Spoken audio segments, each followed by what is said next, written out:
All right, looks like we're live. I see some ads playing, so it looks like we are good to go here. Good evening, everyone. Welcome back to yet another episode of the Xbox Roundtable Podcast. This is show number 311. I am Invader, and it's awesome to have you all here with us tonight.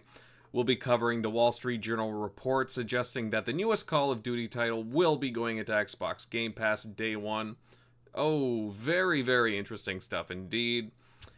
We shall dive into that, plus Activision announcing a brand new studio. How exciting on that front. We'll get into that, as well as maybe some more things of note. You know, we might square some things up for you. But first, let's introduce tonight's crew. A little bit short-staffed here, but we should be good. Starting off with General MLD. What's up, MLD? Hey, doing pretty good here. Basically spent my week gaming just on Persona 3 Reload, chipping away. Don't think I'll finish it by the time Hellblade 2 comes out, but I'll just take a break on that one. Still enjoying it. So, yeah, that's me. Looking forward to the chat. All right. Yeah, you said it. Next up, Grimes. Grimes, how's your week been? Yo, what's up? How's everyone doing? Not much. Took it easy this week. Did anyone catch the Fury Usyk fight last night? Such a good fight. I'm a massive fan of both Fury and Usyk, but Usyk thoroughly deserved that win. There will be a rematch as well, so of course. But other than that, the only game I really played this entire week was Football Manager, trying to get my team into the Champions League, and just eagerly waiting for Tuesday to come. Are you guys gonna play Hellblade day one, or gonna? Yeah. Yeah, I have it the pre-install ready to go, so. You know. Yeah, same here. I actually decided to play it on Windows, because I want all my my ray tracing and all those other high settings for this game. So don't even care about the 60 FPS nonsense, but I just want my crisp textures and all that high quality nonsense. So you're more of a graphics guy instead of a frames guy. Yeah. Even on Xbox, yeah. When you can choose frame rate over graphics, I always choose graphics. Don't care about the 60 versus 30 war. So. Yeah, I mean, not to be the guy always in between, but it depends for me. Usually I'm a graphics guy, but depending how smooth things are, I don't know, it depends. Some first-person shooters I like to go with higher FPS, but whatever, right? A game like Hellblade I can understand though, yeah. Yeah. We're so hyped. Just a few 48 hours or even less than 48 hours and we can experience. I'm so jealous of all those people that got to play it early, but whatever. It is what it is. Yeah, I saw Clobriel and a few others get some early access to it, and guys, I mean, if you're listening in, I know sometimes they're tuning into the show. Hey, let us know what you've been thinking, or at least some hints, right? If you got some early access. That said, yeah, I'm looking forward to it, and we will definitely be talking about it next week. For sure. Let's see. I know it's a bit of a lighter crew tonight. I think Dots will be coming. He's just a little late. I know Crusader's tired. He won't be making it. Centurion as well. And Shockley. So a bit of a lighter crew, but don't worry, guys. Lots to talk about. And a very quick reminder to share out this show and hit the like button as well. That would help us out greatly, and it'd be very appreciated. But with that said, okay guys, with that out of the way, let's move on over to our first order of business. And a few days ago, it was reported by the Wall Street Journal that Call of Duty would be making its way onto Xbox Game Pass. That is the newest the newest iteration coming out later in 2024. So the one this year, the rumored Black Ops variant. I think it's being called Gulf War. That's the rumored title, but it's supposed to be something in the Black Ops setting. This is very intriguing as very recently Xbox's Sarah Bond has stated that Xbox is committed to bringing the entire slate of games, whatever they have, to Xbox Game Pass day one. So very, very easy indeed. Now I want to get, again, everybody's thoughts here, but General MLD, why don't you lead us off on this one? What are your thoughts on the newest Call of Duty game, potentially, from the sounds of it, making its way day one into Xbox Game Pass? I mean, it certainly seems like a strong move for Xbox. Of course. Well, first, while this is all technically not official yet, I feel like this will be a June showcase announcement. This is still a massive win for Xbox and Xbox gamers that we're even hearing these kinds of rumors, because, you know, if there's smoke, there's fire kind of thing. And me, myself, I dropped off Call of Duty over the years. I mean, the last one I played was the one released in 2019.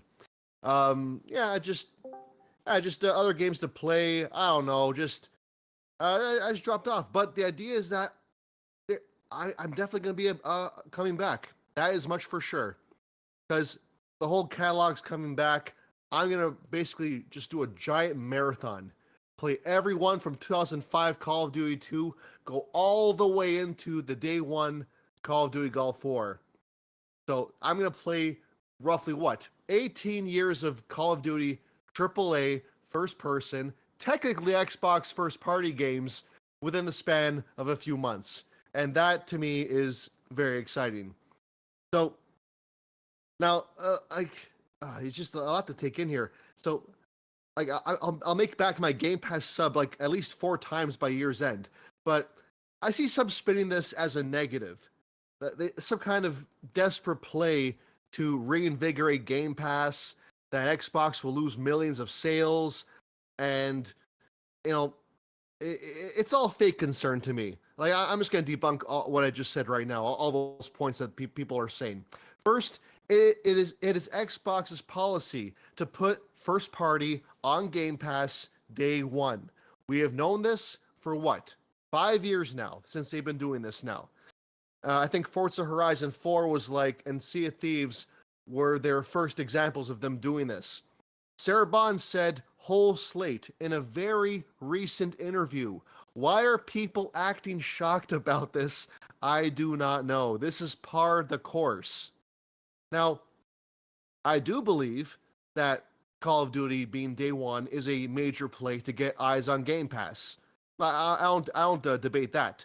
But I don't believe it's their only play, nor is it some kind of desperate last-ditch effort. All they gotta do is market this right.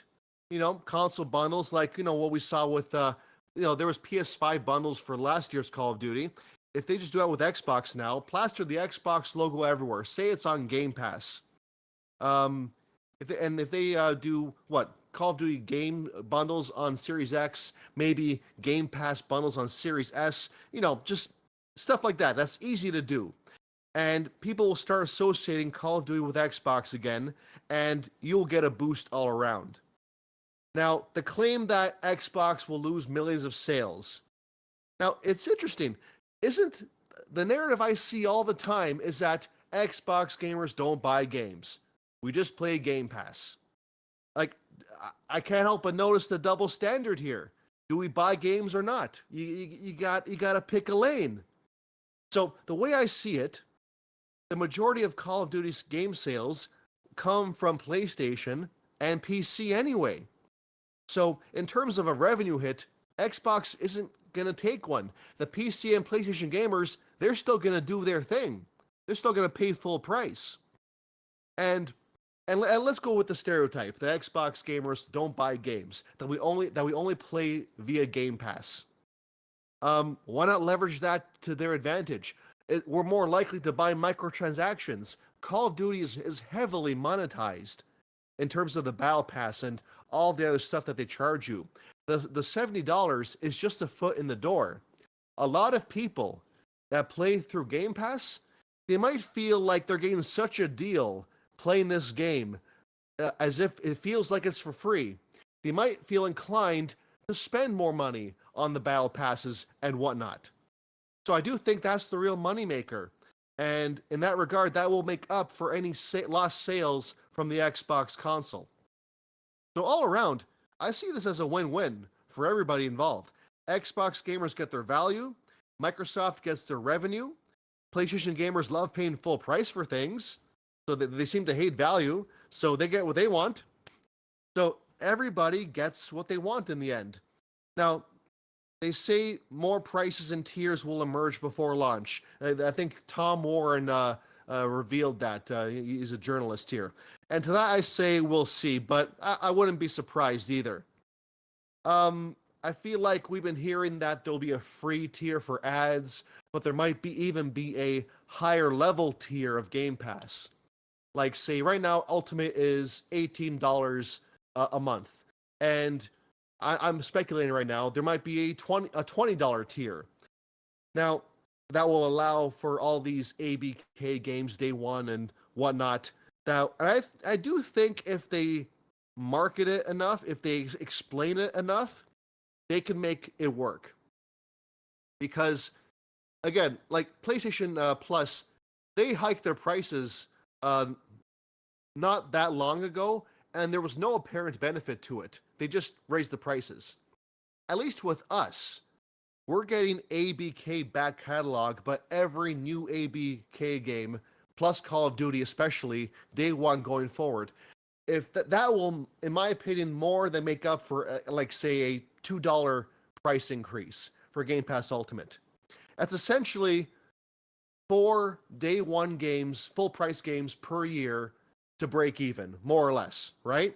And in my opinion, that is ridiculously easy to do. So that, to me, that's the real appeal of why Game Pass is superior to, say, PlayStation Plus. It's all about the day one games. See, PlayStation Plus, they're lucky if they get a few day one indies, but Xbox gets like more day one indie games on Game Pass than we can count. But it truly excels at third-party day one games like Lies of P, Persona Reload. Soon we're going to get Stalker 2, Ark 2, and of course, all Xbox first party, which is now Activision games. So I do believe this is a very smart move, and it shows consistency, and I can't stress that enough either.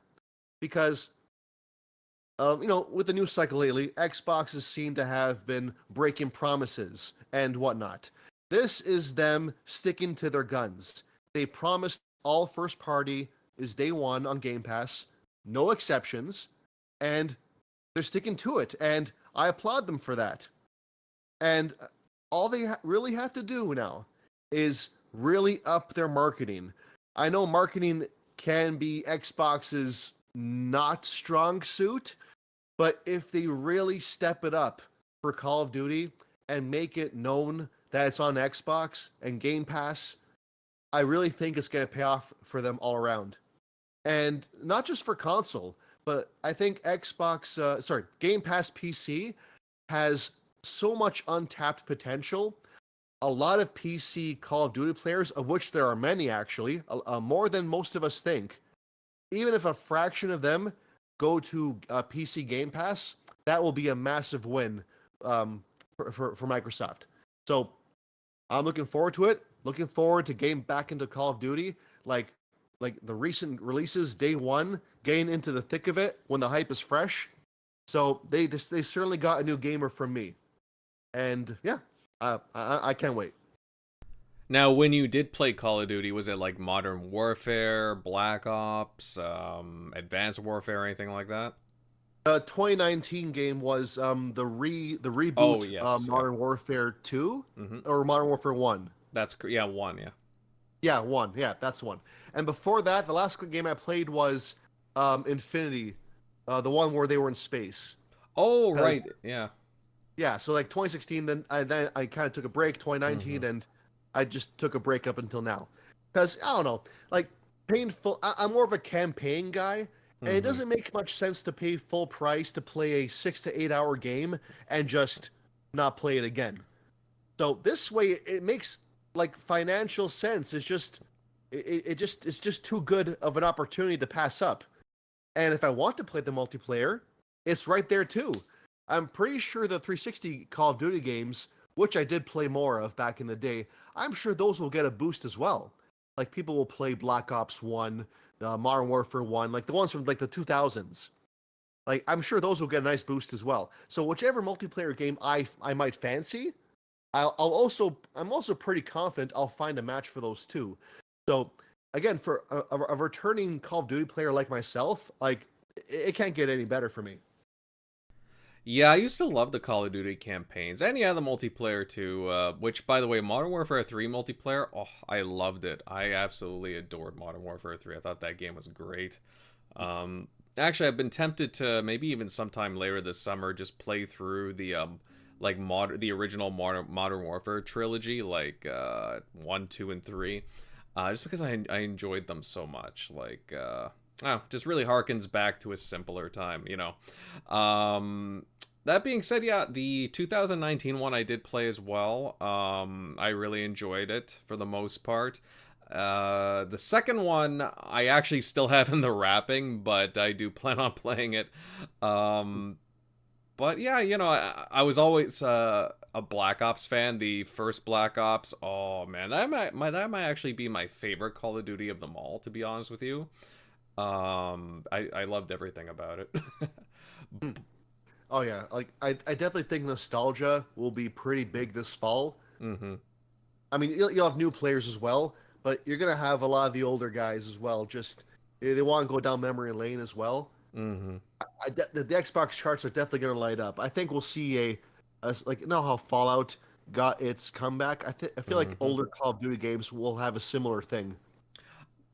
I second that because I might even like, you know, it might even be greater too because just like the sheer amount of those Call of Duty games going like onto the service, it's gonna just light things up completely. Just light things up. Um, Dot, say, buddy, I didn't see you sneak in there. Just noticing you now. What's up? Not much, yeah. Sorry for the little bit of lateness. Got caught up with some other things, but no, everything's good on my end. Had a nice day of painting miniatures. Hmm. Still on that trend. I guess it's a trend that never ends.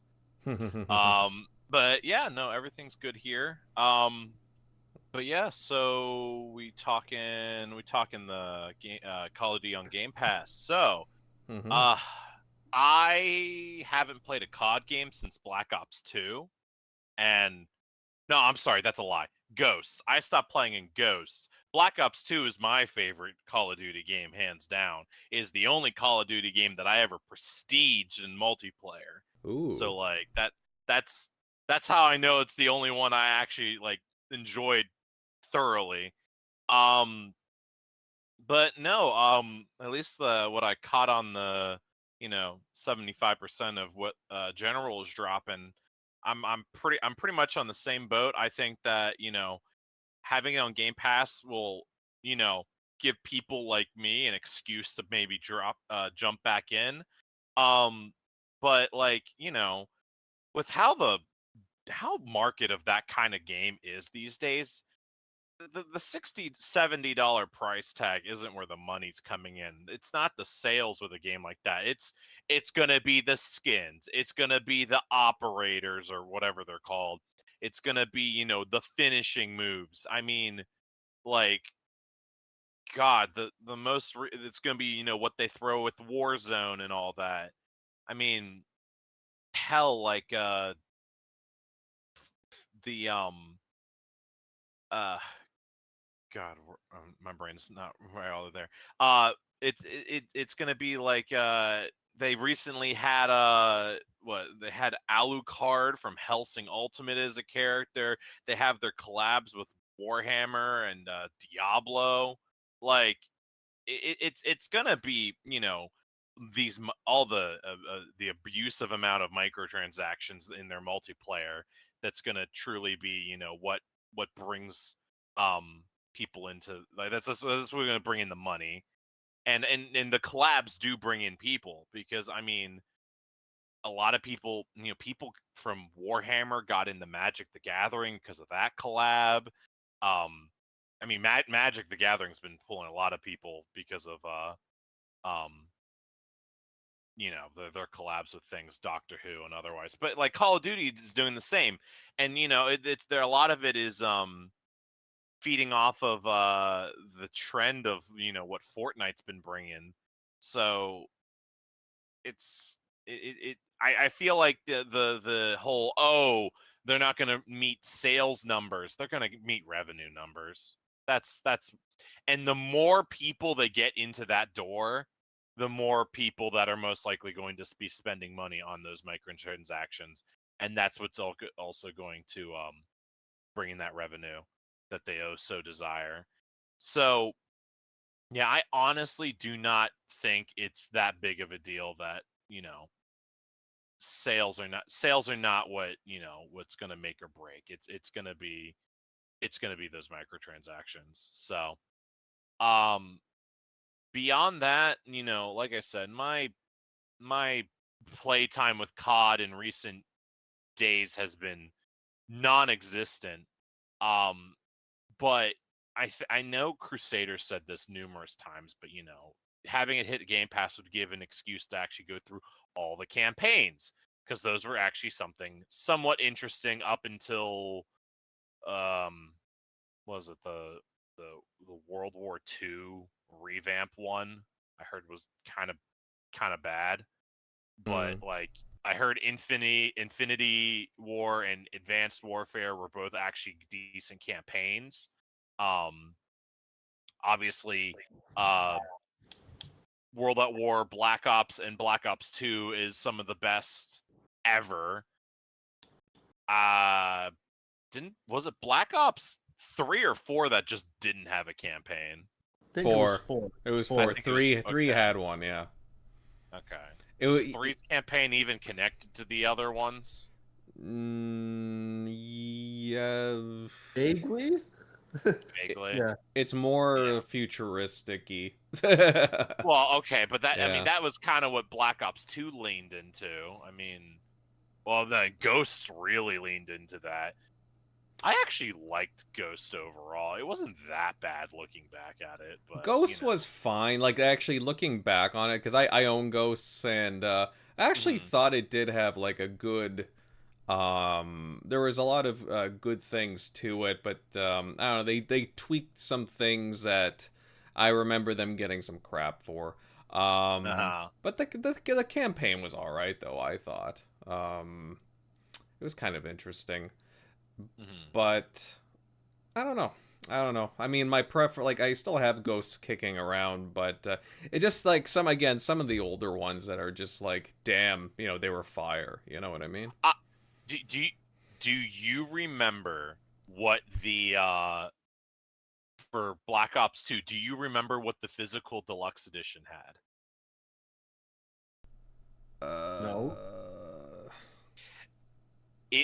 That's another thing I miss, is like the physical deluxe editions of games like that. Black Ops 2's physical deluxe edition had like an actual working quad drone.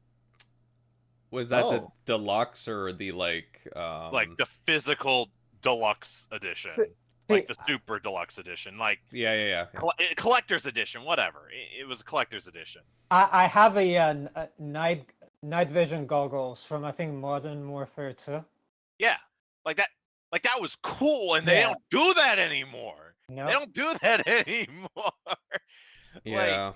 Like, I did not. I was what was it? 2011, 12 was Black Ops 2, and like I was like I'm baby, I guess, compared to you guys. I was in high school 2012, and like, so I didn't have the money for that, so I got the deluxe edition, which was still cool. I still have the box. Had like 2 collector's coins. It had the metal case for the game. Like, it was great, but like, yeah, no, I was I miss stuff like that. And like imagine that today, and like I'd be like, hey, drop $250 and get one of those cool like quad drones, machine gun attached, not included, but still. Yeah, I remember for Modern Warfare 3, I got the not like the super one, but like the hardened edition, so it was like a little bit larger, and it came with like, some like digital goodies like hey, remember map passes, everybody? Got all the map passes, the all in there. What else? Like, remember avatars? The avatar costumes, whatnot, the Juggernaut one. Stuff like that, I remember it had some good stuff in it. That was a nice one. But yeah, I know. I never went for like the different like Juggernaut editions of the COD games or anything like that. Didn't one have like a fridge or something? I don't know. I think so. I don't remember that. I think one was like a mini fridge or something. I thought that was just an Xbox thing in general, where they had the Xbox Series X, but as a fridge. No, there was an actual like edition, I think. I forget what it was called, but it had like it was like a mini fridge for like I think it was one of the Black Ops ones, maybe 3. I don't know, something like that. It was relating to like the zombies mode. Okay, well then that definitely sounds Black Ops-ish Treyarch property until recently. Pretty much. But I mean, hey, I always enjoyed like, again, COD's one of those guilty pleasures, you know what I mean? Like, even if you're not like hardcore into it, it's like there are things that like you can get into, whether it be Warzone, or if you're not like really competitive, yeah, you got campaign, or sometimes they have like a whole bunch of different co-op modes that are interesting, so, or zombies, I guess. But yeah, no, I see your points, Dots. Grimes, I know you've been waiting. I would love to hear your thoughts on again, like, we had talked about it off and on about, just kind of reminiscing about COD going on Game Pass ever since the whole Activision purchase got discussed. And, yeah, I mean, it seems like, it'll probably be an announcement for the upcoming showcases, but, it seems like it's going to be a thing. The Wall Street Journal's reporting this. What do you think about this possibility? Well, first of all, like Dots and MOD are absolutely spot on about the sales on Xbox. Yeah, Call of Duty makes most of its money from microtransactions, so there's absolutely no chance that Game Pass will hurt the game. Besides, Steam players will never even if Steam players would rather pay money to play the game than download it through the Windows Store. So there's that. So I don't think it will hurt it at all. Do you guys think we'll get to see crossovers like, Marcus Phoenix or Master Chief as Call of Duty skins? I mean, they'll make so much money with like Xbox crossover. Yes, but not right away. Because I feel like they want to play, everything's parity, everything's equal, everything's fair until the FTC gets off their back. For sure. But eventually, yes. Yeah. As long as we don't get Nicki Minaj again. Yeah, I saw that last year. Yeah. Was it last year? Yeah.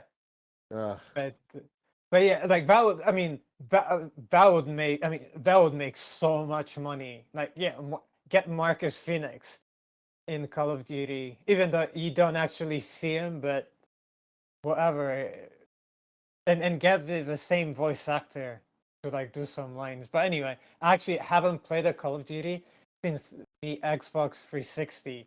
Yeah, because I'm such a big Call of Duty player. But I actually switched to Battlefield during the Xbox One. Mm-hmm. So, but like the guy said, the guy said, I'll definitely be going back to the older games and play every single player campaign. Like you guys have said, I used to love the. That's all I played. Of course, I played some multiplayer as well, but what got me going was the single player campaigns. They were so good. Like Mhm. who can forget the airport? No Russian. Yeah, that Yeah. that whole mission was insane, and it was so controversial at the time. But Well, that's the thing at the time, and then now you think back at the history of games since then, and it's just like, that's a nothing burger. That's like nothing in the grand scheme of things now with some game stories. I mean, like, completely off topic, but I would love to see Rockstar making a new Manhunt game. Yeah, yeah, I'd be down for that. I mean, that's another game with like massive controversy, but anyway, they should definitely go back to that game. But look, if releasing Call of Duty on Game Pass, it's definitely it's a smart move. If Microsoft wants to grow Game Pass to the numbers to what, like 50 million or whatever, they need to release it on Game Pass day one. Right now, I think Game Pass is at 34 million, and About that. 35, yeah. yeah, and they have aspirations to reach 50, 75 million users. So I feel like Call of Duty. I know you said that it's not a MOD. I know you said it's not a desperation move and whatever, but it will definitely help. I feel like it will definitely help the servers grow. 100%, yeah. And it's as simple as that. And I feel like if Call of Duty doesn't move a needle, then I don't know what else can help grow the service, because like Call of Duty is such a juggernaut. But we'll see what happens. And regarding the Game Pass price increase and the rumored ad tier, Microsoft needs to be careful with those price increases, because that could easily backfire. If you're trying to grow a service, increasing the price could go massively wrong. People have too much to play already and not enough time, which could easily make people drop the service. There are times that I don't touch a game on Game Pass for weeks, so it's free money for Microsoft. Because if I'm just giving them like what, $18 for something I'm not even using, and increasing it to $20. If they increase it to $20, I feel like that's fine, even though I disagree with increasing the service. But I feel like if they go any higher, that will definitely hurt the service. And besides, we don't know where the industry is going. We're entering untested waters. I feel like GTA 6 will change the industry when it eventually comes out in either 2025 or 2026. Will GTA Online be free? Will the game be $100? Will Fortnite players move to GTA Online? So many questions. So I feel like you just have to be careful with pricing services. I feel like, especially since multiplayer games are moving to most multiplayer games nowadays are free. And which is another thing we'll see. It's like, is the next Call of Duty multiplayer going to be free? Are we going to be charging for the single player campaign? Who knows? It's so many questions, but I definitely feel like GTA 6 will change the industry, because like I mean, like back in 2013, like everything was so different, and now the costs have skyrocketed. But and we also have less time, like I mentioned earlier. So Yeah, it's too bad they never did DLC though for the single player, because like they recorded stuff for it. I feel like, yeah, they definitely had written material for DLC, but then GTA Online just like consumed them. Like, yeah, GTA 4 had some of the best DLC I've ever seen, like the Ballad of Gay Tony, the Lost Lost in the Damned. oh yeah. But I Yeah. don't think they sold too well though compared to the base game though. Really? Oh. I mean, it's back in the day, like even like with say Halo 3, the map packs, that rings a bell with me because I remember there were 3 map packs: the heroic, the legendary, and the mythic map pack. So few people bought the mythic map pack that the ones that did couldn't even find a match online Well, because so they few bought it. they split them up actually. It was supposed to be like a bigger map pack. It was supposed to be like 6 maps, but they did Mythic 1 and Mythic 2. Yeah. Do you remember that like they had, what was it, one of the Mythic map packs in early as like a bonus for I guess it was the Halo Wars, the collector's edition. Yeah. Yeah, because I remember, getting the download for that early. I was just like, oh, all right. But they, Microsoft and Xbox used to do that kind of a thing, right? I know Bungie wanted to keep them together and have like a nice big map pack. And then we had to wait forever for like those last maps for Mythic because See, of like, that. I didn't even like back. I never bought DLCs during the 360 era, or Well, there you go. I'm saying, like, besides the GTA DLC, but like, so I never even knew that Halo had expansion maps. But Yeah, the idea is that back in that generation, DLC had diminishing returns with every successive release. yeah, Hence the rise of, like GTA Online, which and battle passes and whatnot. Yeah, that was the Yeah. thing. I mean, I enjoyed looking forward to that content. The problem was, not that many people, or not as many people, would buy into them. So, like, some of the playlists would just be empty, right? Like, or some days you just couldn't find like a lot of people to like play in those specific playlists for those maps or modes or whatever. So that's like where the advantage comes with, just giving like, the games, or sorry, not the games, but like new maps or whatever, new content away as like free updates, because then everybody has it and then it opens up that pool, right? I feel like that Gears 6 had like 3 maps. I feel like I could be mistaken, but I feel like all the maps they released that were free for everyone. We're talking about Halo 3 now?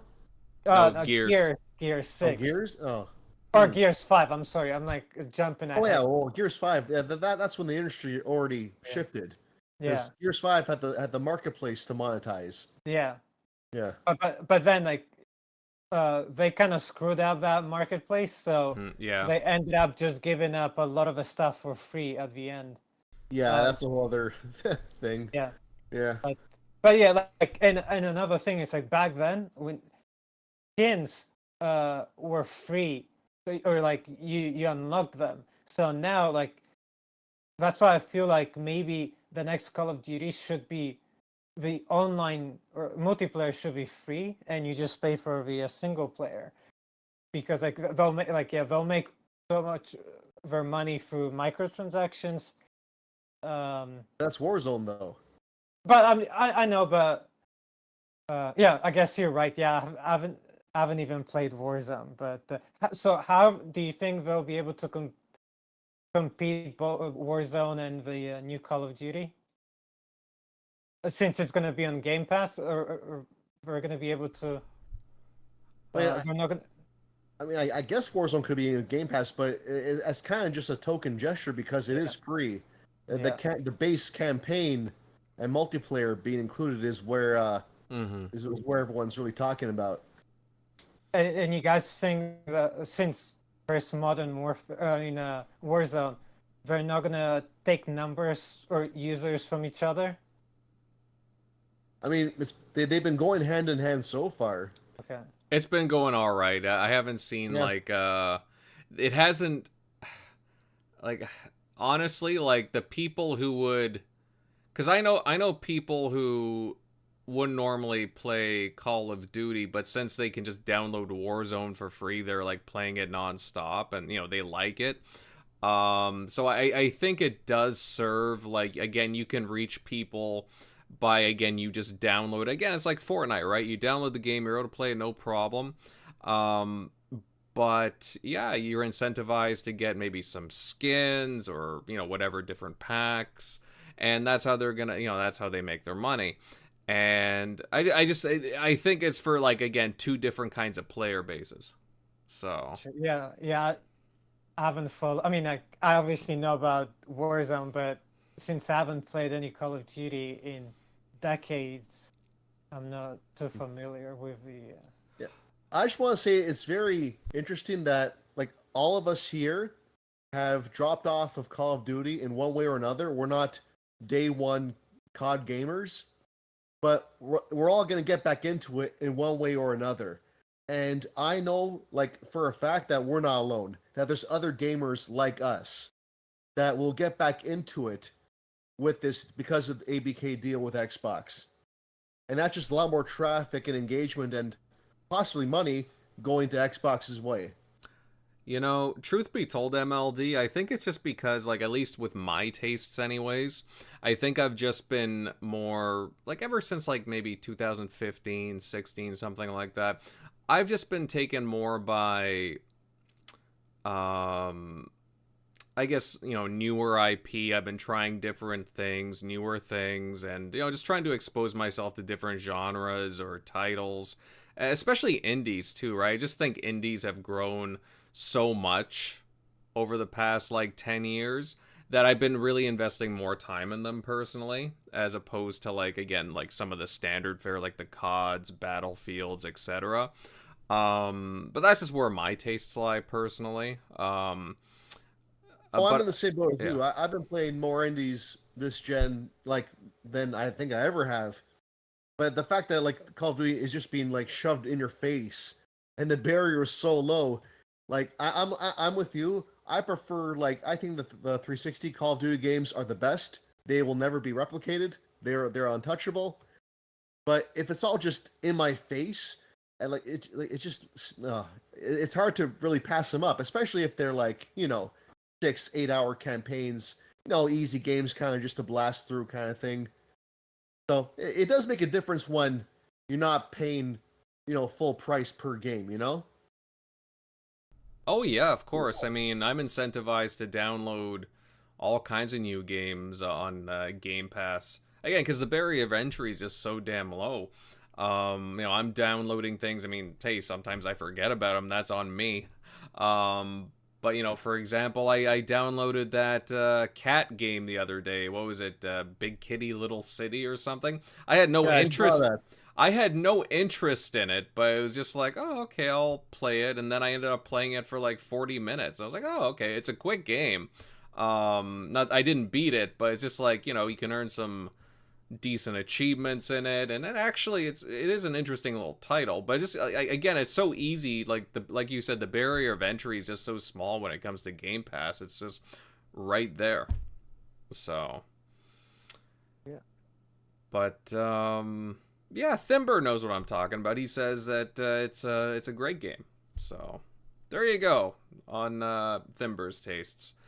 Let's see, guys. Anything else to add? I mean, again, we only have, like, I think 3 weeks away now until the showcase, so time's ticking, guys. We're not that far. We're not that far from, like, hearing this stuff. Do you think Yeah. we're gonna get a big drop, or just like one or two Call of Duty games? As for I Yeah, first. that's my concern too. Yeah, sorry. Go ahead. No. I'm just asking you. I mean, if we're gonna get a small drop, or one or two, one or two games, or we're gonna get 5 or 6 games. What do you guys think? I think they learned from the Bethesda thing where they just dropped everything, and I mean, I was just basically hurrying up on my end to beat all the games back to back that I didn't play before on Bethesda. But I feel like the engagement can only be spread out so much when you do that. So I do think they're going to spread them out. I just hope they get the whole catalog out by October, which is when the new one's supposed to be out. Yeah, I certainly, yeah, like maybe 5 games, the 360 games first, maybe the Xbox One games next. I don't know. I would be disappointed if some games didn't come before the newest game arrived, you know? For sure. Mm-hmm. It would be nice to get even like the first Call of Duty, You which is know, a World It's War only II on game. PC though. They gotta like go out their way to, No. to I remaster played it. that. I played it on Xbox 360. It got ported back in the day, or like maybe it was the second one. No, I forget. think it was the original Xbox. Call of Duty 2 was a launch title for Xbox 360. That was the first one. Okay, so that- maybe I'm talking yeah. about the second one. Yeah. I Yeah, it was remember original being Xbox. I remember being blown away by that when I saw it in the stores. Yeah. And they had like demo footage of it. I was like, wow. I thought that game was so pretty. Well, do you guys remember Medal of Honor, the one with Normandy Beach? I thought that game looked so realistic back then. Yeah, and then you compare it now, right? Yeah. Yeah. No, Such a great franchise that got lost, unfortunately. yeah. I mean, the thing is too, even earlier on, like there was still some offshoots of like again the World War games like Big Red 1 and a few others, and yeah, there's some that I would definitely love to go back to or just get the chance to play because they just look like a lot of fun. So But, and last thing I was gonna ask you, do you guys think they'll ever go back and revisit like World War One or World War Two, or is it gonna be like Black Ops, 70s, 80s kind of stuff, and then modern wars, or It's inevitable they'll go back to World War II. I think it'll be a while, but I would like them to try World War One, have their own take after what Battlefield 1 did personally. But I feel like they're hitting their stride in the 80s to modern era games. mhm. So I think they're going to milk that for what it's worth before they do the old World War refreshers, you know? Because plus, I also, I remember like people talking about the 2017 World War II game, Mhm. how it was just kind of just weird compared to the 360 era World War II games. I think the one from 2008, what was it? Call of Duty, World at War. World at War was I think good. That was their peak. I think that was their peak World War II game. That's the one where it was in the Pacific, right? I think so. Yes. Yeah, they did like the islands. I know. Yeah, they did. Yeah. Yeah, because I was like, the Pacific War, what you were talking about. Yeah. But there was also, I think that there was like some Russian stuff as well. It kind of like went in between a few different spots, but yeah, there was a focus on like the Japanese side of things. So Yeah, I mean, it's silly to say that they'll never go back, but I feel like it'll be a while. yeah, I get that feeling too. They'll probably try some stuff out. Yeah, I wouldn't mind like seeing some more like again. Cold War stuff, maybe some other things going on too. Who knows? Maybe in like Korean War stuff like that. maybe they should revisit the like 1800s. Actually, maybe. You never know. The only thing is like I know some people are like, again, when I talk about like Battlefield 1 and World War 1, I know some people are kind of put off by that area. It's a little For slower sure, yeah. paced. But to me, I find it a little more unique. Whether whether it be weapons, armor, even the political climate and the reasons for things as well. I just find it's a very unique setting as opposed to, like, again, the other stuff. That's why Battlefield 1 did so well, because the weapons and armor, like you said, were unique. Mm-hmm. And like, what was it when you had that like Juggernaut armor and you were like indestructible, but you moved like so slow? Mm-hmm. Yeah, it was it was a nice feeling. Yeah. Yeah. Not got a walking tank, pretty much. Yeah. So, but anyway, yeah. Any other comments, guys, before moving on? Yes, no? All right. Guys, tuning in, listening in, everybody in the chat, again, thank you all for being here. If you haven't done so already, smash that like button and share out the show. Get more eyes here. We'd love to have more people in on the conversations tonight. But yeah, really appreciate having all of you here with us. We'll move on to some other news that made the rounds this past week, and Microsoft's newest subsidiary, Activision, has announced a brand new studio in Warsaw, Poland, called Elsewhere Entertainment, a AAA studio creating a brand new narrative-based IP by developers that have worked on... Well, there's a laundry list here. We got, The Last of Us, Far Cry, The Witcher, Cyberpunk. I did see a few other Ubisoft names in there, but some pretty big developers, some names there, household names. So very curious that we're hearing about this studio now. It just kind of came out of the shadows since they already have some developers there. Tell you what, Grimes, why don't you kick us off on this one? To me, it's nice to hear about a new studio opening up right now, considering, again, all the closings as of late and whatnot. What are your thoughts on this studio announcement and it being centered around like a brand new narrative-based IP? Poland has excellent developers. Salaries are also a lot smaller than US or Canada, but having veterans from CDPR or Naughty Dogs at the studio is a major boost and a move in the right direction for Microsoft after the torrid few weeks they've had. The experience those devs bring will be instrumental to the studio. Do you think this move is what led Microsoft to free up those funds by shutting down Tango and Arcane Austin and Alpha Dog?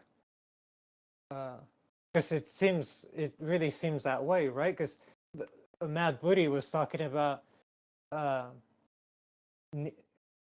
they needed to free up some funds to create award-winning studios or award-winning games.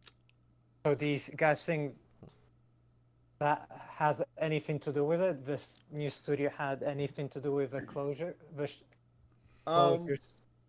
Yeah, personally, I feel like this was a long time coming. It was just in the shadows.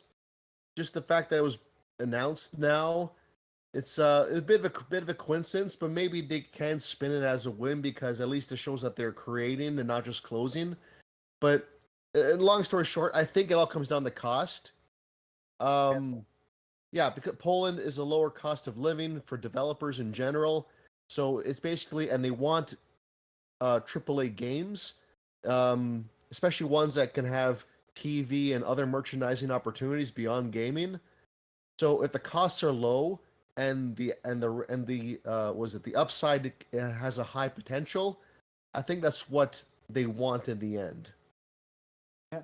On the plus side for those Polish employees, the European Union has very good laws that protect them from employers. So, but anyway, and also, what kind of games do you guys think they'll be making? Do you think they'll make existing franchises or something completely new, third person or single player or multiplayer games? It's very interesting stuff.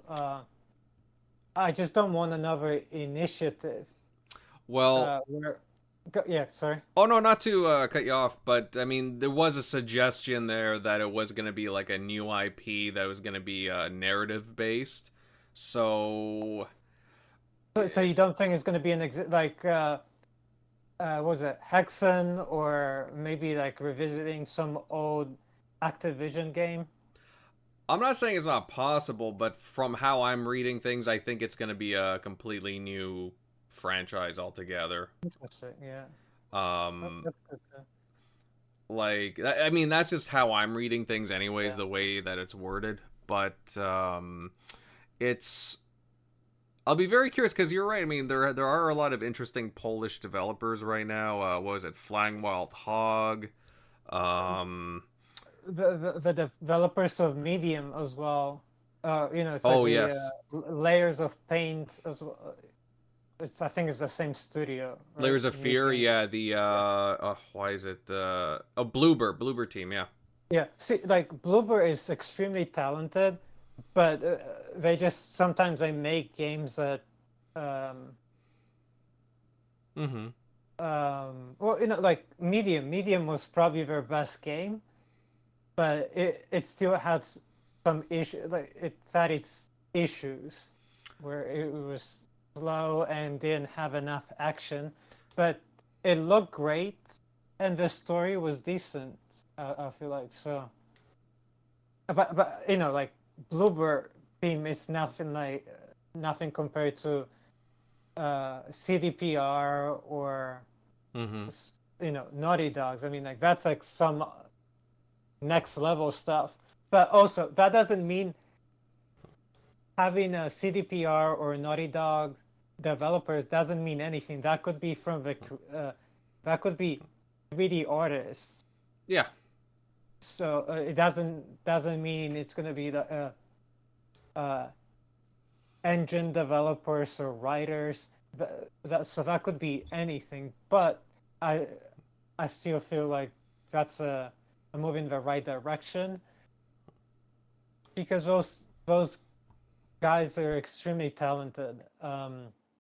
Also, another thing is we need to be patient with a studio, because it will take several years before we see, or even before they make anything, or we even see a teaser of what they're making. We're definitely not gonna see anything from elsewhere this entire generation, and we'll be lucky if we see something. Well, probably like 2030 or 2032. I feel like that's when we'll probably see something from elsewhere. I don't know. That's a long time, man. Like, But the thing is, look, so they created an entirely new studio. So we're gonna begin to pitch ideas. So you start pitching the idea, then you have to start writing and creating those models, and then it's So I feel like 2030, it's 6 years away, and usually a game development takes about 5 to 7 years depending on the title.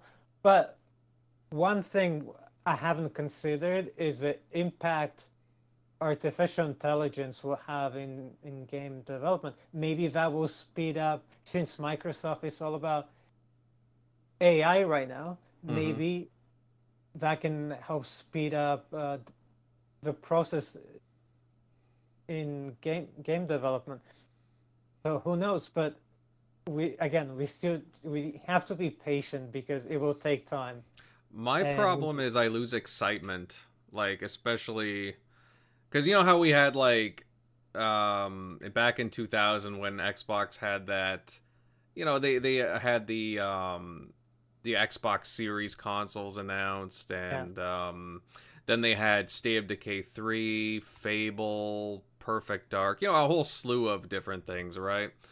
yeah. Um, and we still have yet to like really see like a lot of that stuff, and then I've just kind of lost like some personal hype for those games that's just on my side.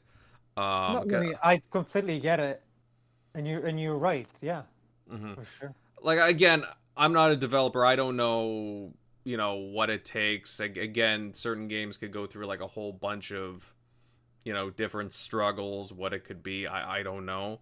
Um, I don't know. Like I just miss the days where again like game development was only like 3 or 4 years. You know what I mean? Yeah, and to answer one of or one of the things you were just talking about, the only reason they announce games so early is to hire for the project. Correct. Yeah. I would rather, it would be nice if they just had a closed door events for developers and then just hire through for those closed door events. And then we don't, this way we don't know anything about the project until it's closer to release. I mean, that would be the ideal world. So this way we don't lose excitement and games release on a closer quote unquote window, but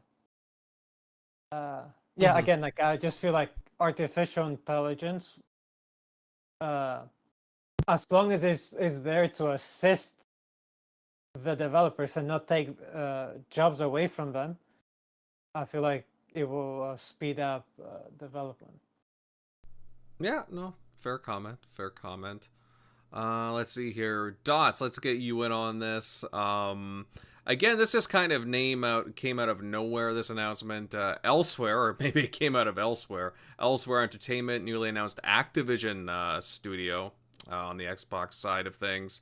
Yeah, again, Grimes and I just kind of shooting back and forth about, yeah, it seems like they're doing something new, something very narrative based. Like, what's your thought on this announcement? Well, I guess my first caution is that it's an Activision studio.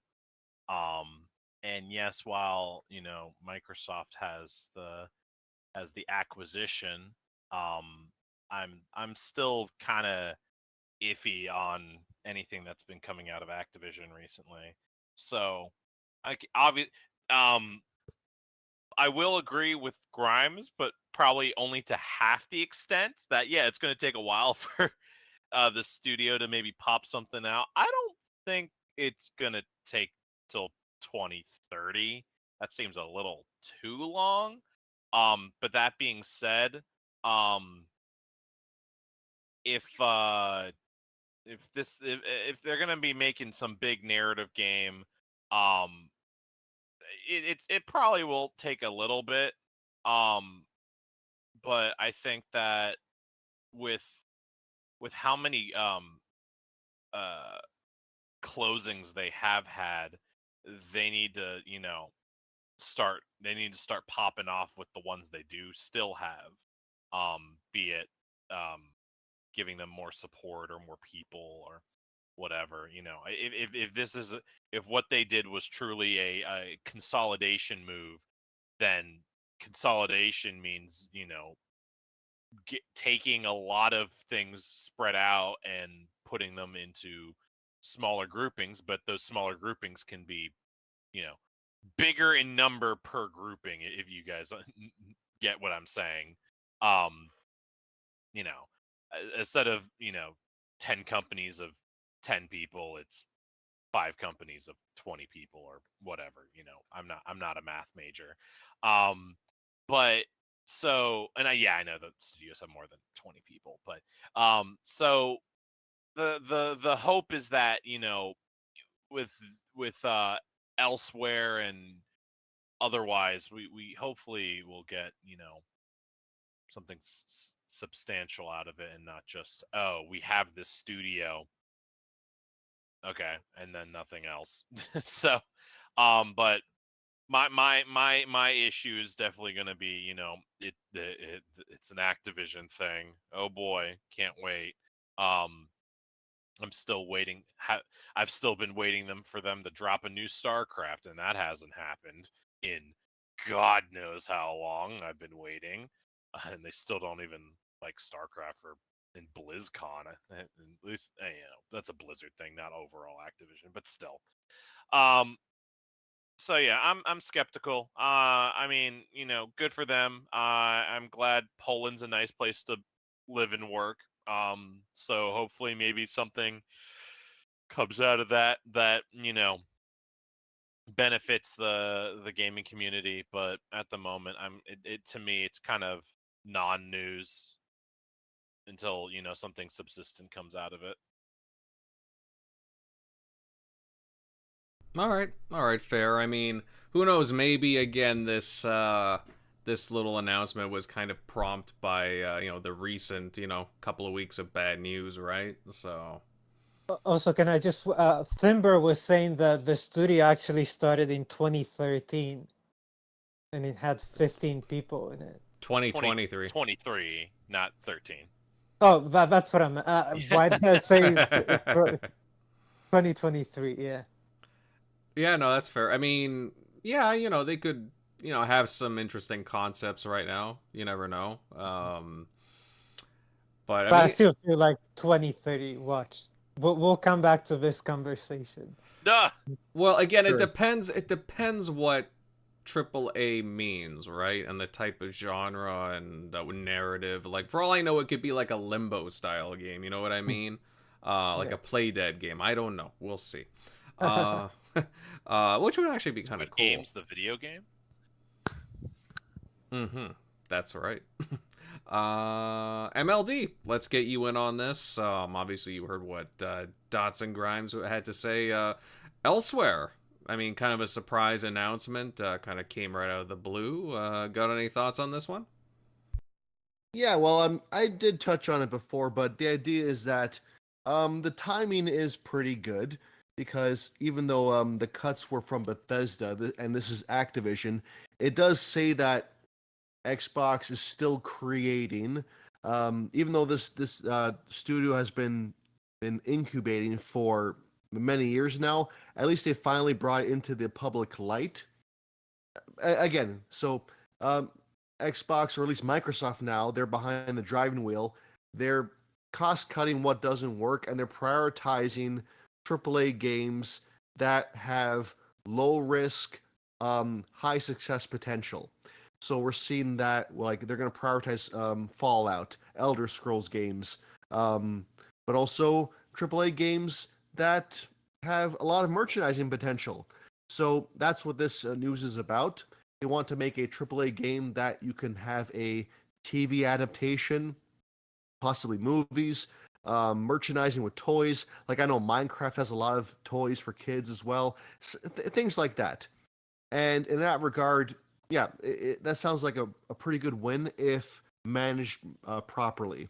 Because I can't help but think back to the Initiative, where it sounded very good at the time, but I feel like years of mismanagement have led us to not really knowing if Perfect Dark is on the right track or not. So I feel like they will take those lessons learned from that and apply it here. Because one thing they have going for them is that, I said it before, Poland is it's a lower cost of living for devs, so they're not paid as much as, say, developers from North America or, say, Japan.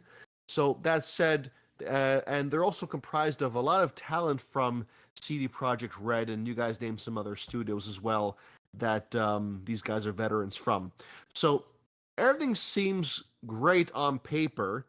And again, I just hope that they properly look at these guys and make sure that every year goes by, they're doing exactly what they're supposed to be doing, that they are as efficient as possible. And given how, again, the CFO, Microsoft, Amy Hood, Satya Nadella, they're paying very close attention to Xbox these days because it's just so big. I feel like these guys can't be mismanaged right now. Like they have to be overlooked. Or sorry, not overlooked. Like someone's gonna be basically checking in on them like every week, every month to make sure they're hitting their development quotas.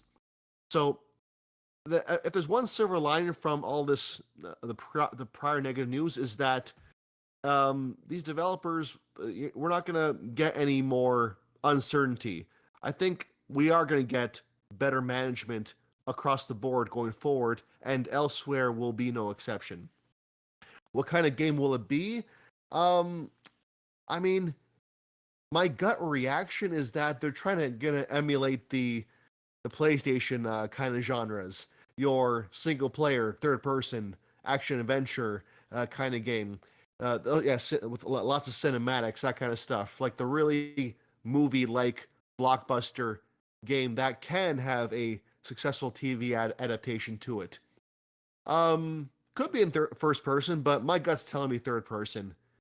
That's just it. Because Activision, I feel like they're trying. The whole point of Elsewhere is to branch away from what Activision normally does, and that's Call of Duty. So that's where I'm getting my hunch from. I do think it'll be, let's say, 4-year dev cycle. But you guys mentioned before, there's AI, and that is a complete wild card. AI has been relatively new in the public sphere, and it's already advancing very, very quickly. So who knows how it can be leveraged to help game development as the years go on, to polish off little things here and there that would take weeks for some average grunt game developer to do. So the possibilities are pretty interesting as to how AAA game development is going to adapt from where we are now to a sustainable future where it doesn't take 6+ years, and if the game fails, we're going to see the whole studio get shut down. I hope that we move away from that level of risk and it hits somewhere that is a happy middle where the risk isn't too great, but there's still a good potential for success. So overall, it's good that Xbox is still opening, they're still creating, and I mean, who knows what this game is, but I look forward to hearing about it when it's ready to be announced. Mm-hmm. And I am very interested that they opened it up in Poland too, because I mean, like you guys have been suggesting, it would be much cheaper than getting like a North American, developers from like Canada or the States. But also, I just think that they have a really interesting talent pool there. Again, you look at CD Projekt Red. I cited Flying Wild Hog, because I think they do Shadow Warrior and a few other things. And there's a few other devs, obviously, that I'm not naming, but like I played games from Polish studios, and I just had a lot of fun with them. So I really hope that whatever they turn out doing is like a lot of fun and okay, say narrative, but again, we'll see what happens. But I'll be curious to see whenever their title gets announced. Probably a ways off, obviously, right now. Guys, any other comments on this one? Yes, no? Just give them creative freedom. That's so. I feel like that's what we're asking for. Yes, and not Call of Duty number 121, right? Oh yeah, it will be hilarious if that studio get turned into a Call of Duty support team. Oh, can you? Oh, yeah. God, that would be pretty bad. I mean, didn't Infinity Ward open up another studio in Poland as well? They did. We Yeah. don't know the game yet, but yeah, they definitely have a second internal team.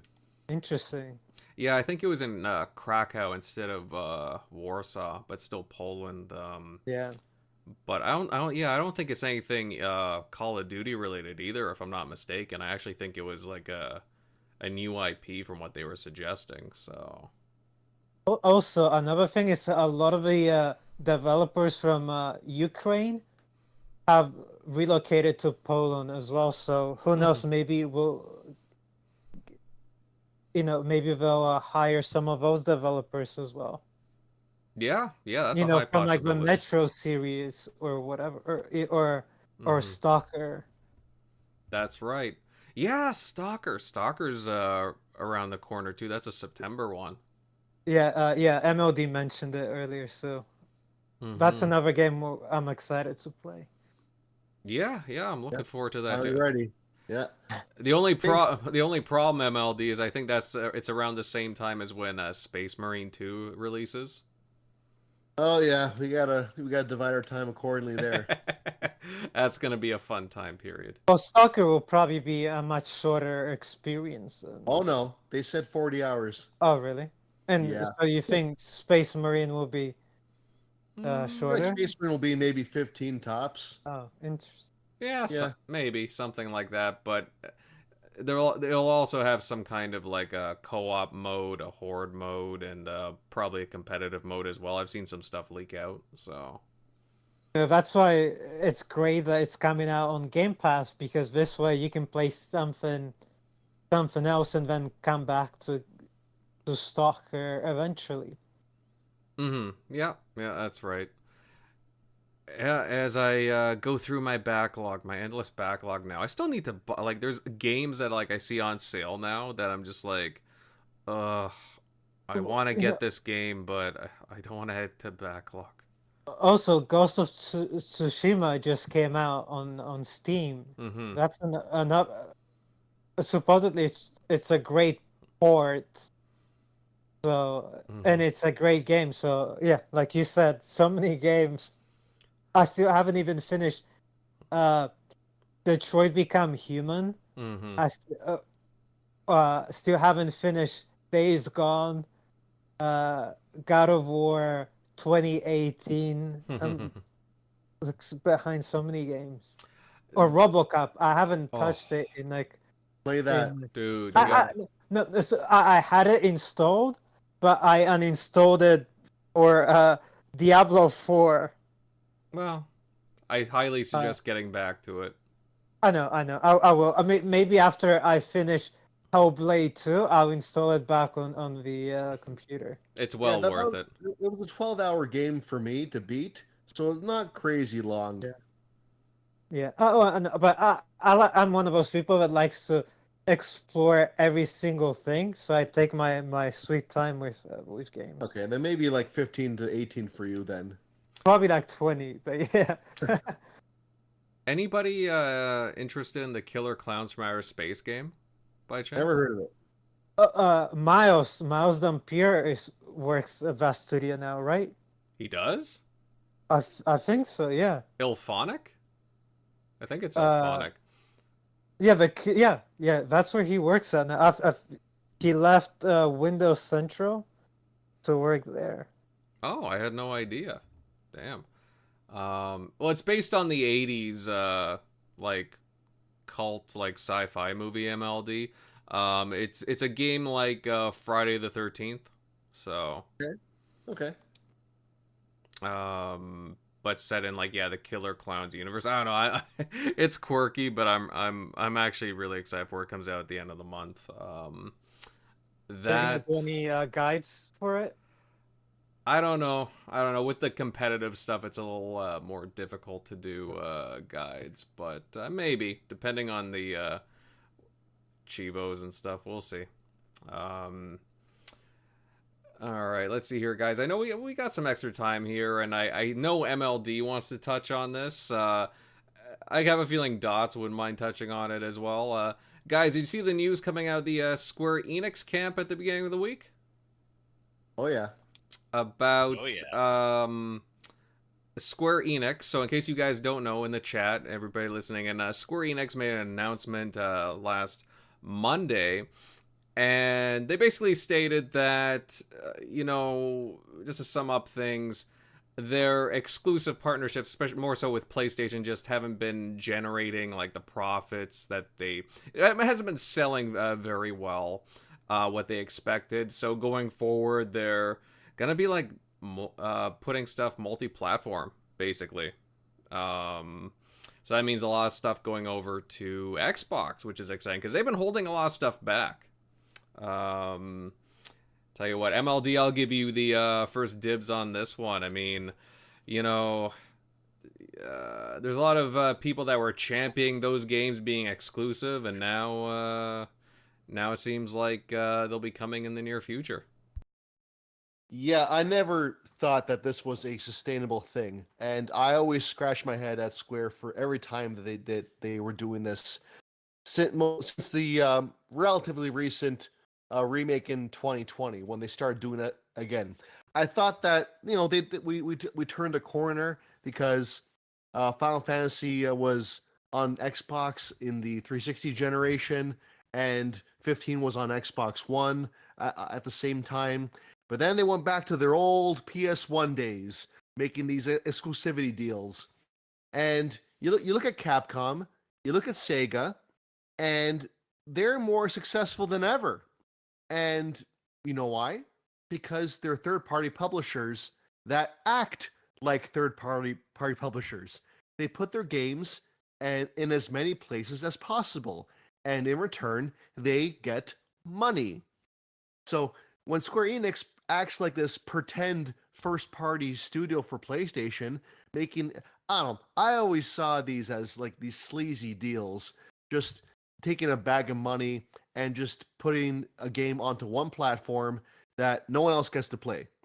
And it was a business decision that made no sense, and I'll tell you why. Apparently, these games, Rebirth, is selling half as much as the first one did in 2020. So they thought it was a good idea to sell the sequel on a platform with half the install base as the first one had, with ballooning AAA costs, with therefore half the total sales. And somehow are surprised that they're not making a return on their investment. So it made no sense to me. And people that were saying, well, where else they're not going to make money on Xbox, I disagree. People will buy the game on Xbox, and even ones that are, say, Game Pass centric. If you were to wait, say, a few months after release, you could take that Microsoft payout and get the Game Pass engagement right there. That Game Pass payout would be more money in Square's pocket than what they're doing right now anyway. And then, of course, if you do day one on PC, that's a whole other crowd there as well. So Square, I'm glad Square is finally embracing what they actually are, which is a third-party developer, just putting things everywhere. And that includes Nintendo as well. So it's weird. It's like, let's see, maybe not the Switch, but Switch 2, I feel like will get a lot of Square ports that can handle it as well. And I'm hoping, like, I'm thinking future games will be on Xbox day one as well, right? But the optimist in me is thinking that they'll eventually bring the exclusive games over as well after a certain point. I'd be very disappointed if the Final Fantasy VII trilogy is permanently locked down. I hope it goes to Xbox eventually. Even if it's years later, that would be a massive win and would go a long way to redeem Square in a lot of Xbox gamers' eyes. But never mind Final Fantasy. You had games like Foam Stars being exclusive, Forspoken being exclusive, and both those flopped as well. If those were multi-platform, they might have made enough return on their investment. But we'll never know, because it kept taking that Sony bag of money, and that bag of money, as we know, just wasn't going to cut it. So I'm glad they came to their senses. I used to joke that, Xbox would eventually buy Sega or Square, and I would personally prefer Sega, but I feel like it would take buying Square just to get Final Fantasy back onto Xbox. But it turns out that's no longer necessary. It turns out the industry, being what it is, did the dirty work for us. It just turns out AAA games are just really, really expensive to make. And one platform exclusivity is a dying breed these days. I mean, the only platform, the only publisher that is truly exclusive these days is Nintendo. And they are an exception to the rule. Everybody else is going multi-platform. Xbox, PlayStation, third-party publishers, everybody. So I think it's a win-win for Xbox, and I'm looking forward to the future. What Square puts on it. All right, good stuff. What, even Forspoken in the near future? I pass up on that one. I'm not a fan of that cringy Marvel dialogue. So It's just a very odd game. I don't even know what they were thinking. I'm not saying like it all looked bad. I thought like the environment and like some monsters and stuff looked cool, some magic elements, but like it just the way that it was put together, I don't know, it just kind of looked weird. You know, it reminds me of like that new Saints Row kind of game, but the dialogue, or like the I'm good. the Marvels, the last Marvels movie, like that sort of dialogue. It was meant for like Gen Z, the Gen Z audience. Yeah, because like gameplay for me is great, but I feel like for me, where I'm at now in life, I need a good narrative. I need good writing. If the writing is bad, the gameplay only takes me so far these days. I need both to keep my interest. So yeah. So Forspoken, people say the gameplay was great, but if I'm gonna cringe and roll my eyes at every cutscene, no thanks. I'm good. Yeah. Yeah, how about you, Dots? Again, and like, you know, you see this move. Obviously, like Square has always been a developer publisher that, you know, has pretty close ties to PlayStation and Nintendo without a doubt. But slowly they've been, you know, putting stuff on Xbox platforms. They've been on and off in their relationship, but it just seems like the business mantra, as MLD was stating, is they got to change. They got to change things up now. What do you think about this? Yeah, I think I kind of said it before a while ago, but I think that drop of moving Final Fantasy 14, the MMO, to Xbox was kind of like a first step. It was getting that first stepping stone, because as soon as, not only was it just a, hey, we're just putting it on the console, whoop-de-doo, but having Phil Spencer come out on stage during one of their one of their big conventions for 14, and having him speak to them and be like, we're happy to have this partnership, and bringing Final Fantasy to Xbox has been a huge goal and whatnot. So like I think that stepping stone, we're starting to see the fruition of that now, of that PlayStation is not the home of Final Fantasy. Final Fantasy is just the home to all the players who want to play it, to all of us. And like 14's a start.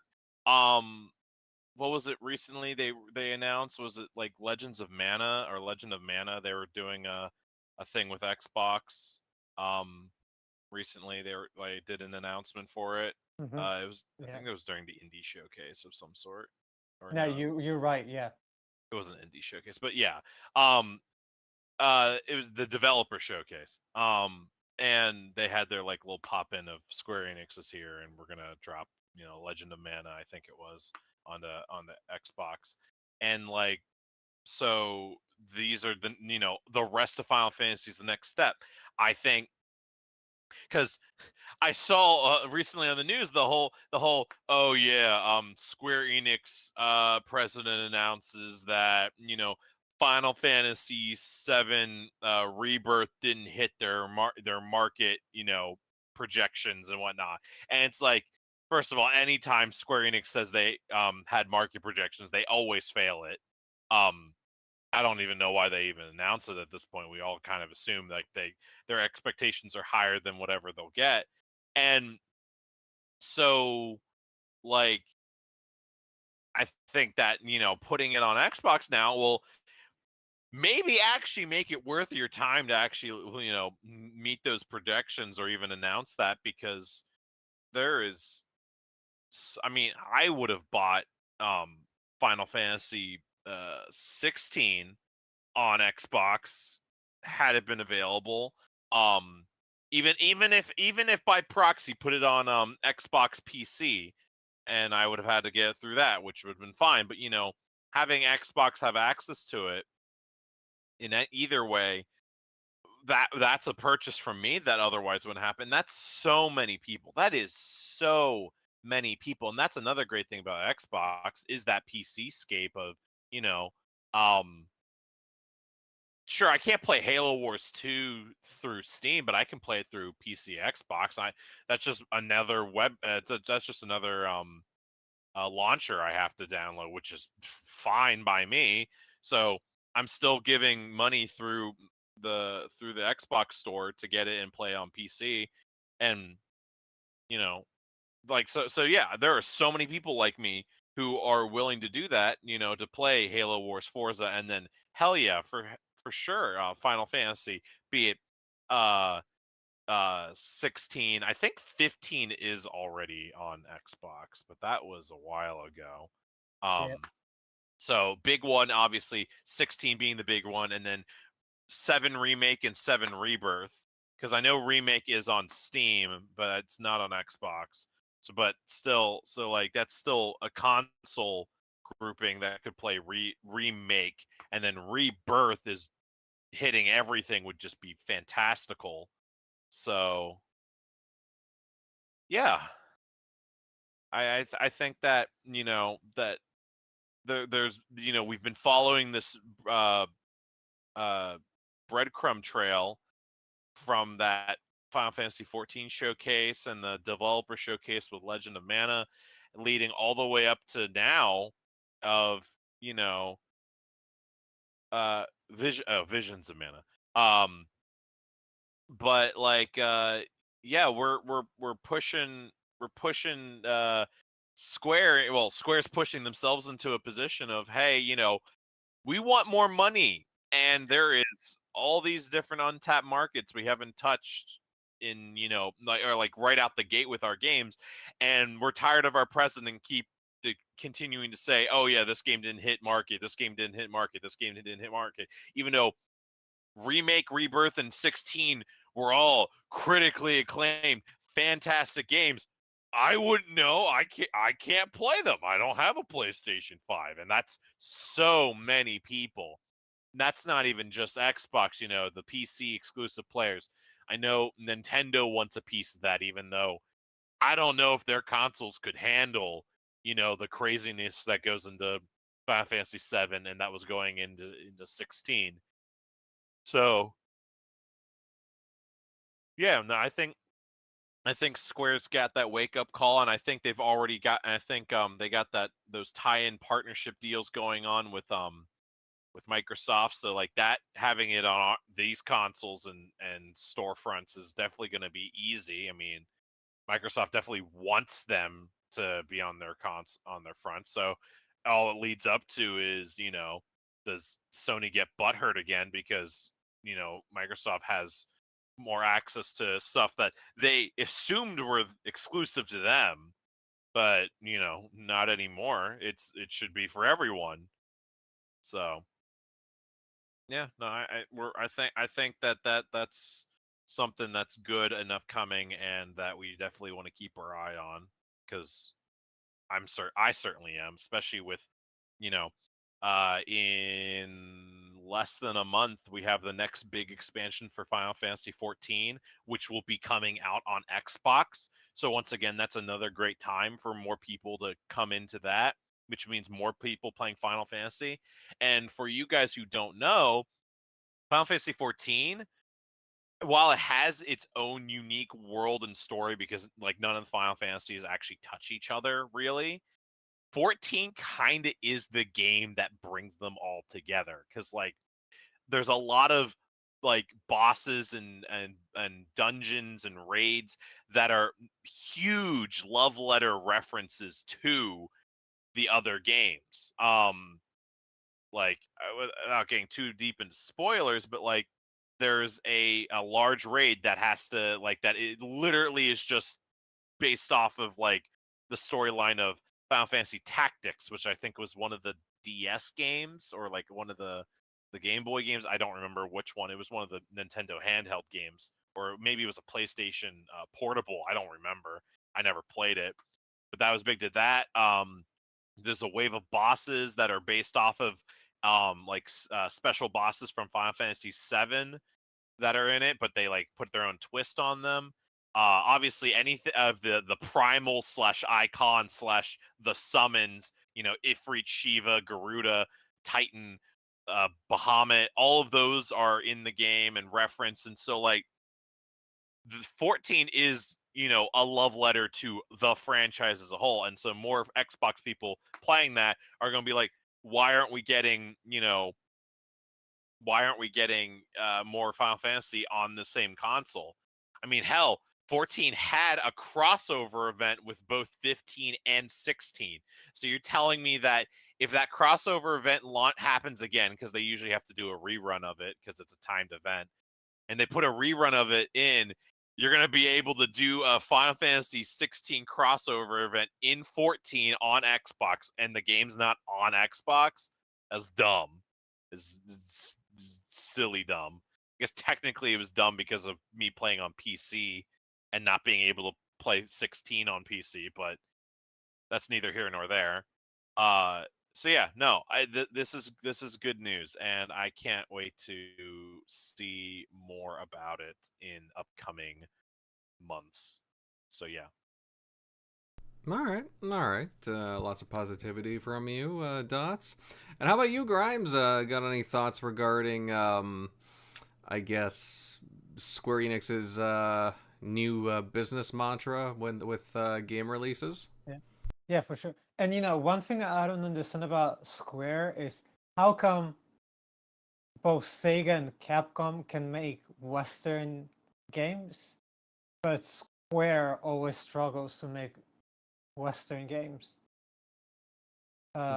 Which probably is another reason besides not releasing on Xbox why they struggle selling their games. I just don't understand that. But with exclusivity, you might make some money short term, but it will hurt you in the long run by having excluded a platform or two.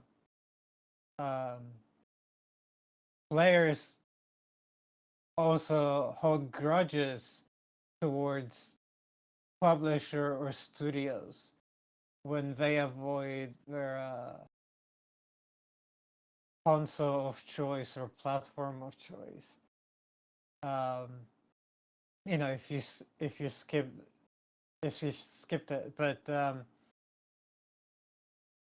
or if you release the game first, the first game on the platform, but not the second one, as it happened with Octopath Traveler. I think the first one came to Xbox, but not the second one, which made no sense. Like, I really liked that game, and I wanted to play the second one, but of course I couldn't, which is typical of Square.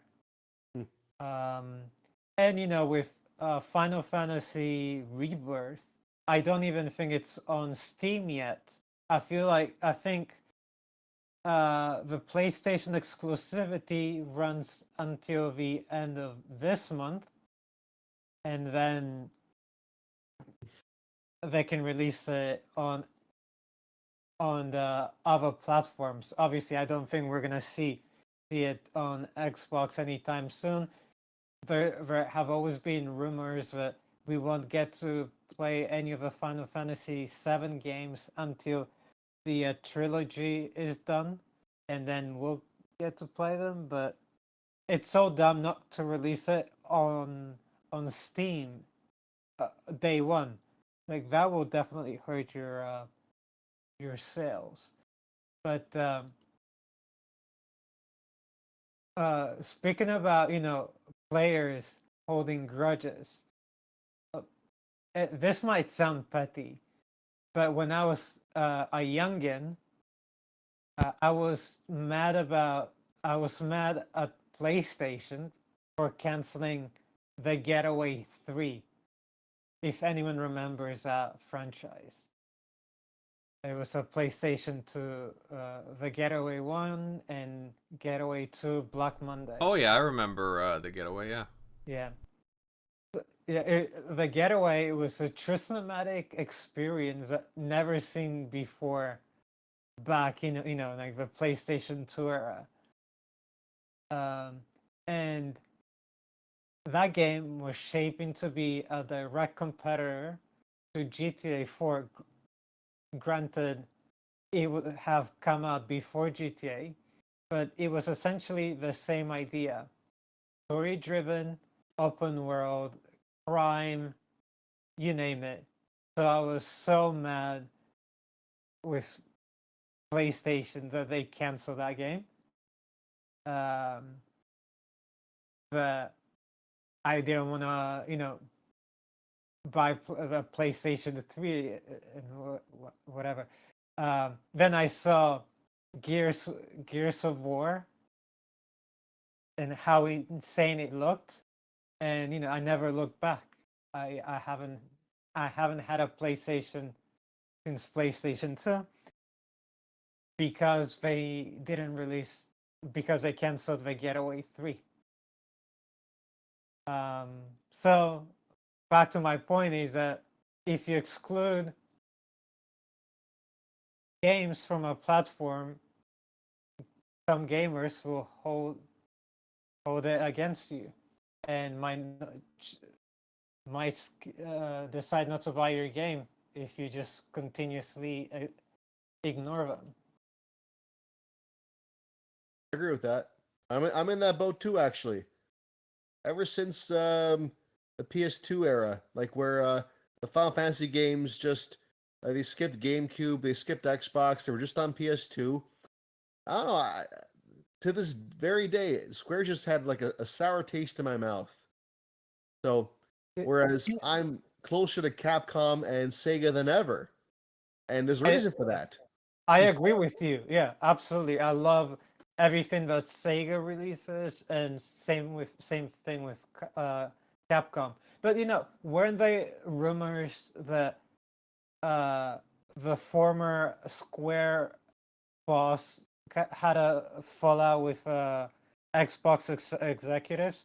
There have always been rumors circulating that that's what led to them. Well, rumor or not, like we saw it happen in real time.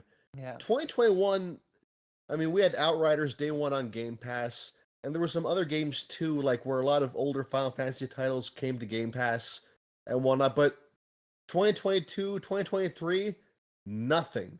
Mm-hmm. So, like, we saw the results firsthand. So, Yeah. I believe those rumors. Yeah, but like Outriders, I actually enjoyed it, but that I would consider that to be from their Western division. Oh, but it was still that was like the last Yeah. partnership with Square that Xbox did before the big blackout. Mm-hmm. Yeah. Yeah. But I don't think we'll see any of the Final Fantasy VII game. And Dots, you were talking about Final Fantasy 14. It looks an interesting game, but I just don't like how the graphics look. So that's what is turning me off from playing that game. I mean, like, well, first of all, actually, ironically, this expansion, they are doing a full graphics overhaul, kind of like what they did in WoW many years ago. So I mean, the graphics overall will look the same, but I mean, like the textures and like shine and all their faces will look a lot more updated come this next big DLC in less than a month. So Cool. that is ironically something that's being changed. Now, I won't say it's like, oh, it's such a big change, like it's getting like completely overhauled. But like it's noticeable, and in my opinion, at least, it looks really good to me. I mean, I know for MMOs it's harder to do like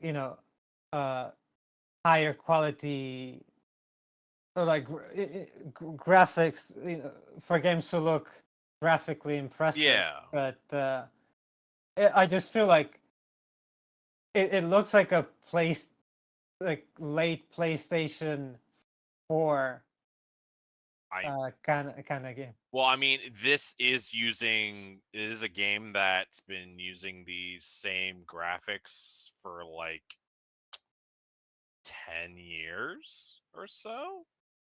Mm. So I mean, the game itself is older. I mean, going 10 years strong is no, small feat. But I mean, it being an MMO, it's never really been about like the graphics per se. Yeah. But every expansion, it just seems to do better.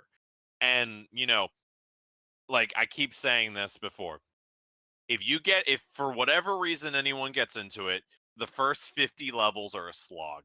The story is a little bit more like, oh, we have to show you how the world works, which is, a drag. And then like the actual like deep story that is a thing that keeps the players in doesn't really get started until you do, the Heavensward stuff, which starts at level 51 going into 60, and then you go on to the next one and the next one and the next one every 10 levels. So like, and unfortunately that is the issue, is that bar to entry turns into, hey, you have to get through these first 50 levels that are a slog before you get to the good stuff, and it's an MMO, so you have to put time and effort into actually playing the game, and it's not something you can technically bypass it, but it costs money, and there's no point in doing that. Yeah, I think that's what I was gonna ask you. I think like you've mentioned before that you can bypass it. There is fast passes Yeah. to like skip campaigns. I don't Yeah. recommend it. I'd say just slug it out, especially since the game is free up until level 70, which is half the game, which is a lot of, that's not your typical, oh, this is only, an 18-hour game. No, this is weeks, baby. And I can probably rant good things about 14 as much as Centurion could rant about Elder Scrolls Online. So I think I got my point across. Like, it's an MMO. Like, you take it or leave it. If you're into that, into MMOs, great. If you're not, then it's like, you're not gonna. If you don't like WoW, you don't like that style of game, you're probably not gonna like 14. If you play it for the story, if you play it for the story, you won't be disappointed. If you play it for the music, you won't be disappointed. You play it for, something quick, you're not gonna get that. And or the top end graphics, or a first person shooter, you're not gonna get any of that. So let me ask you, are you gonna stop playing Destiny for the new expansion? I'm probably gonna like bounce between the two, because Destiny has a new expansion around the same time that Final Fantasy has a new expansion. So like, I'll probably bounce between the two, honestly. Nice. All right, very cool, very cool. Guys, anything else to add further to the conversation? Yes, no? I mean, I think we all agree that it's the right move to release on multi-platforms. So I mean, I wasn't against some, exclusivity deals, but like, it just got so tiresome. And I mean, obviously it did affect them very much financially, that they had to come out with a statement and be like, okay, you know what, we have to like just go full multi-platform because this isn't working out for us anymore. So again, like, I just think they need to figure out their Western game strategy, because like I said, everyone else seems to do okay with Western games, but they're the only ones that struggle. I love our Japanese games, don't get me wrong. Like I said, Octopath, it's a great game. I'm sure Visions of Mana, it's gonna be another good game, but they're Western games. Mhm. Like, it's not that they're bad games. They just struggle financially because of Square. They just don't know. I mean, I will say that when they made that partnership with People Can Fly and they made Outriders, Outright. like, I actually think that's a pretty good game. It got bogged down early on. Yeah. By I forget if it was like some It was bugs. it was deleting like people's like Yeah, saves or like loot or not loot but of a gear. It was that's right. deleting people's gear. Yeah, I remember that vividly. So some people were put off by that, but again, like there wasn't an exclusivity deal, but having that in Game Pass, that was big. I remember, and that did a lot for the game too, because people might not have bought it because when you were first hearing about those problems, but it was in Game Pass for like a couple of years, right? So yeah, Yeah, still and I pretty. feel like Centurion played it later on, and then he loved it as well from what he was telling us. Yeah. I mean, actually, I got to get back into it because I did enjoy it. I thought it was pretty neat.